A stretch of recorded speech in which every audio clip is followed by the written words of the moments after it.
All right, so let's talk about the next topic, man. All right. Can having kids help your marriage? How do you feel about that? Can it help your marriage? Yeah, it's a double-edged sword, to be honest with you, because, and I think I touched on it earlier when I talked about is marriage better. I think I chatted about the natural progression of eventually you have kids.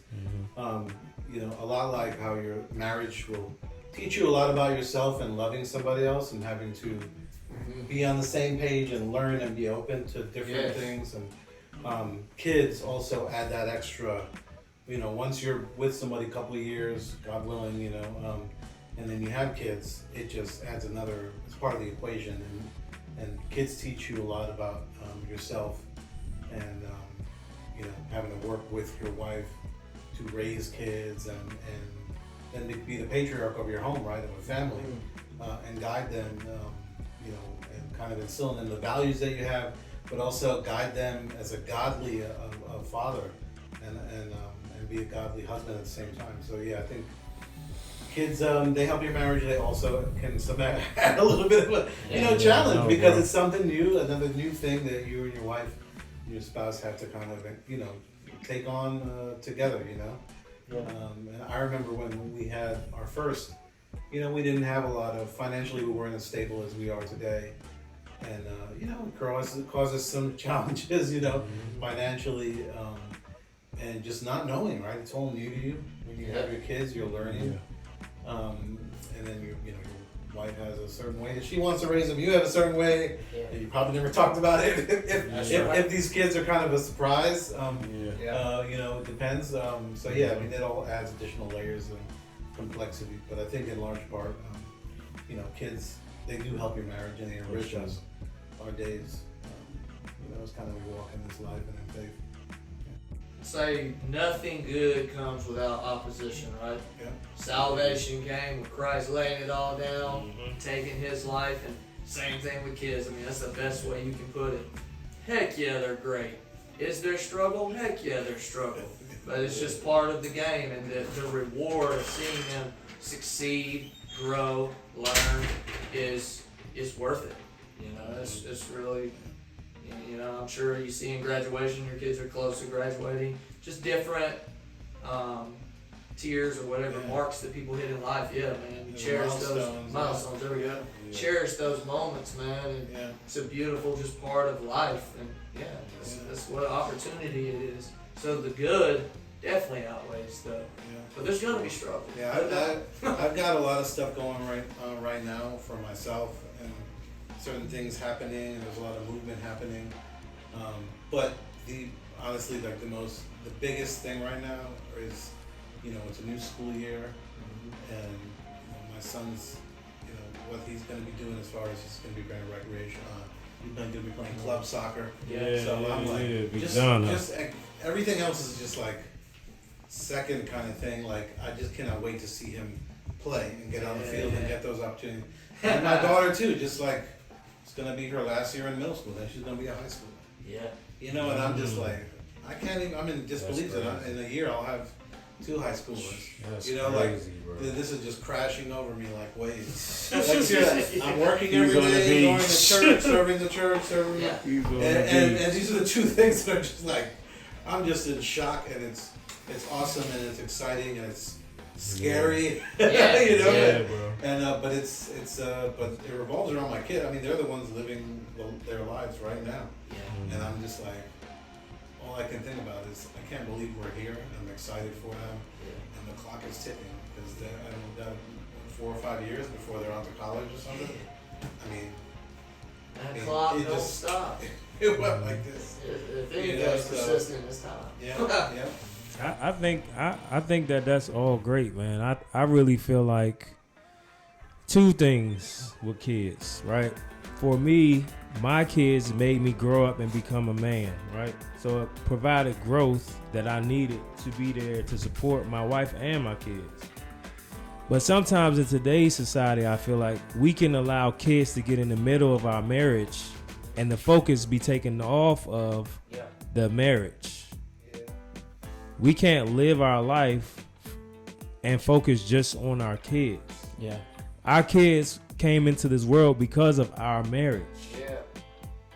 So sometimes I think it can help your marriage. Yeah. It should help your marriage because it's going to make you grow, more responsible. You're going to share joyous times and things with your kids and make memories. And it's your legacy, right? When you're gone, the values that you put into them are still going to be here. It's your fruit of how you lived your life most times. But if they are the center focus of your marriage, then I think it could hinder your marriage. Because it shouldn't be, I'm not going to take my wife out on this special occasion because my daughter has something, I got to drop her off at her friend's house. Or, you get what I'm saying? I can't put that up above me and my wife's set time to do something, or me and my wife's, quality time over something that my kids going through at the time. Not to say you won't be there for your kids, but that it doesn't take precedent over my marriage. That's first and foremost. I've heard it said, and I joke around with the kids, but the kids ain't gonna live with you forever. You're gonna have to come. You're gonna have to come back to just being with her. Yeah. So there's 4 big seasons of divorce. Have you guys ever heard this? Maybe more. The first one is your first year of marriage. That's where everybody fights. It's where you realize that, man, there's a little bit of a front you had on. It's where you realize that you didn't talk about everything. The second one is when the kids are around 5 or 6, when discipline starts to come in. And then you realize, then you realize what the priorities is. Is it my marriage or not? Then the next one happens. Yeah. No. That is a real thing. That's crazy. So the next one, I was just looking at boats. Don't buy a boat. They that say the best 2 days of owning a boat is when you buy it and when you sell it. Oh no. They say the next one is whenever your kids go on to college. Once you empty nest, you realize that you filled up your entire marriage focusing on these kids, and this person that lives with you has become a roommate. And it hits people hard. And people are like, yeah, I graduated high school, my parents got divorced. And that because it happens in the senior year, the kids are always gone, and then bam. That's why I didn't go to college. Ooh. That's right. So you did it for the fam. And then the last one is the midlife crisis. The last one is the midlife crisis. And then there's one more. Yeah. No, that's it. Well, that's it. It's the midlife crisis. People, your wife doesn't want you to buy the boat. You're spending money. You're trying to figure out your identity as a 40-year-old. And then the last one, this one is blowing my mind. It's when you're like in your 70s.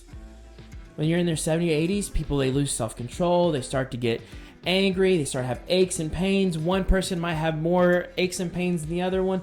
And then, believe it or not, that blew my mind. When I was in college, we had this marriage therapist, and he was like, I would say right now half of my clientele are people in their 70s who are just going at it.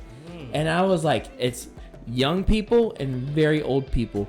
And he was teaching us, he was like, so when you're in those phases, know you're in those phases. Like right now, I'm in the phase where I have to be intentional with my wife. And not, I don't want one day that the kids move out and I realize this person is a new person. I'm gonna have to get to know this person. Who's this person? Yeah, and people. That's right, and people don't know that they've done that. And you are a new person every 5 years. Every 5 years, your interest, everything else. Matter of fact, they even can prove it down to your penmanship. Every 5 years, your signature is slightly different. So if you have spent your whole life, and you see it, you see people chasing sports with their kids, pushing their kids to be the best in sports, and you see them pushing their kids and taking their kids everywhere and vacations and stuff like that, but it's all a big distraction. And then one day you come home to a quiet house and who are you again? To both y'all's point, there's a gentleman named Jefferson Betsky. Yeah, I love that guy. He's got some great parenting stuff that he talks about. But one, piggybacking off of this, is he says coming in, I don't know how many kids they have now, but kids run up.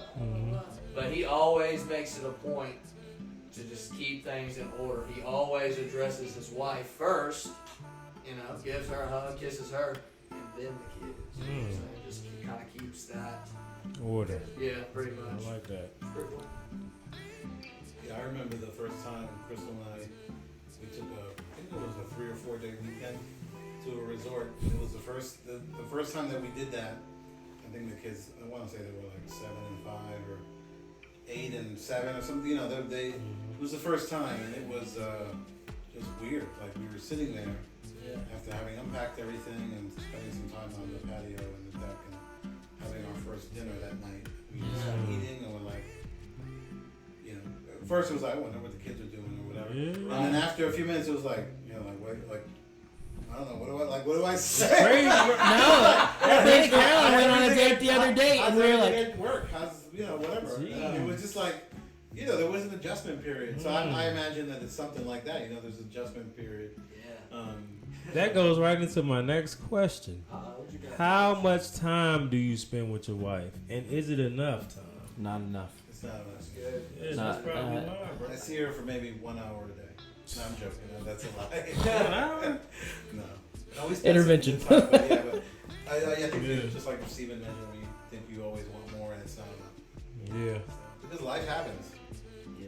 you know. Mhm. So, I know me and my wife have the availability, and I can talk to her via the telephone even while at work and stuff. You know, and it's free these days and stuff.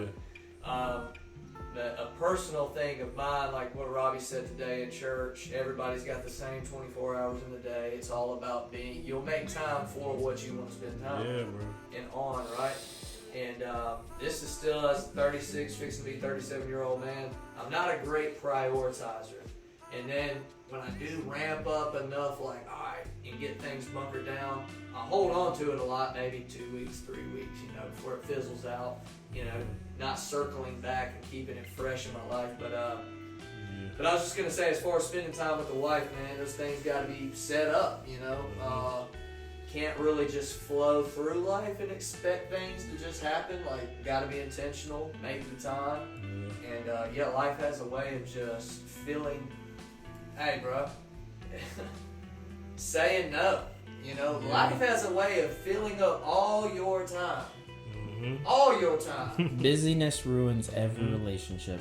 It doesn't matter if it's with God or your spouse. Bro. Busyness will ruin every relationship.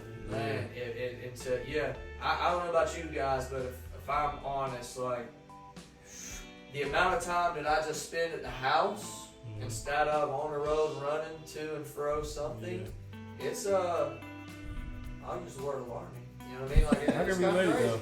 I can relate to that because we are busy with the things that we got going on in life, and if even thinking about the last outing me and my wife did, I didn't plan it, she did. Yeah. You know, we went to see the Bad Boys 2, or no, what is it? It's The awesome. newest one, 4. They got 4 movies now. It was good, but Shut up. I didn't plan it. You know, I didn't. Sponsor for the show. I would have no time to plan it, bro. I would have no time to plan it, and I think that's it could be somewhat of the society we live in, where we always staying busy because we have to keep up with the things that's going on in life. But we definitely got to carve out time, and I'm gonna attest to this. I have to do better with being intentional about, okay, maybe Tuesday nights I'm gonna take 2 hours at night, and me and my wife are going to play a game or watch a movie or do something, because we used to do that. Like, some nights we would pick a show that we both liked, or, you know, it just, we don't have the time anymore, bro. I don't know why, but we just don't, bro. It's hard. Like, when the last time y'all actually sat down and watched some movies together with your wife? Like, That's all we do. oh, that's what y'all do? It's the cheapest, I don't know, man. easiest I thing got a to do. lot It's so going on in life, sustainable. bro. Yeah. Yeah. But with that, I gotta roll out. All right. Thanks, Jose. So I don't know Thanks if for you're gonna stopping edit by, this bro. or let me roll out on camera. Jose got that previous opportunity to engagement. Stop the fire. Yeah. Yeah, Jose got previous engagement, but I really appreciate you for coming actually, through on the so show, my, bro. My mother-in-law is celebrating my birthday, and we're having an early dinner. Yeah. So I gotta cut out. But that's part of the work. That's right. Life balance. That's is right, not that's knocking right. Certain For things. sure. It's important to my wife and to her that I be there. Yeah. I love to be on a boat fishing. I'm joking. Yeah. Yeah, you're just not going to be in part 3 and part 4. Yeah. Maybe you guys can edit me in. Ah! Hey. So, but thank you. We don't have Android. Sorry, bro. No, you don't.